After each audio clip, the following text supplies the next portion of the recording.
other part that we've been doing the last couple of years is looking at impacts of irrigation during harvest season on both yield and quality of asparagus, with the idea that if there are particularly hot periods during harvest, getting some water on there could help both in terms of just having colder water going on it, but also evaporative cooling.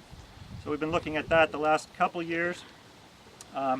But since 2010, mostly focusing on irrigation during hot periods in July and August.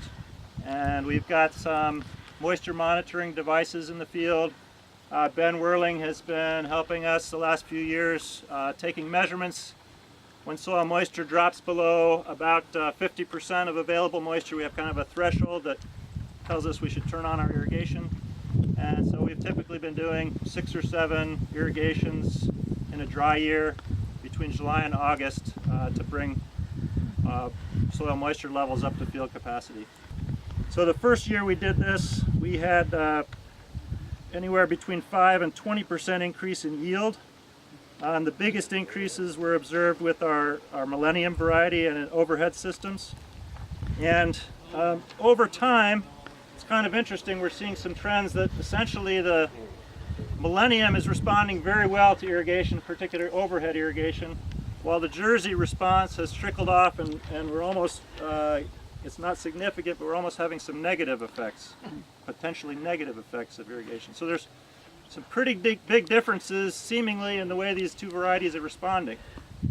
We're not exactly sure why. Millennium has a shallower root system. We haven't dug up too many roots, but talking to John and others, we think that Jersey, after a few years, its root system's so deep it can access moisture that Millennium can't.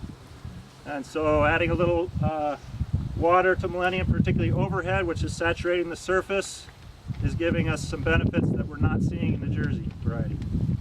I don't have 2016 summarized here, but we had a very similar response in 2016.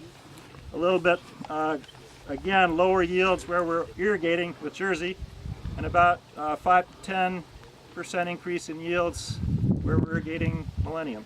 In a climate like Michigan, where some years it rains a lot, some years it doesn't, you're not going to get benefits every year, and that's kind of reflected in our figure there.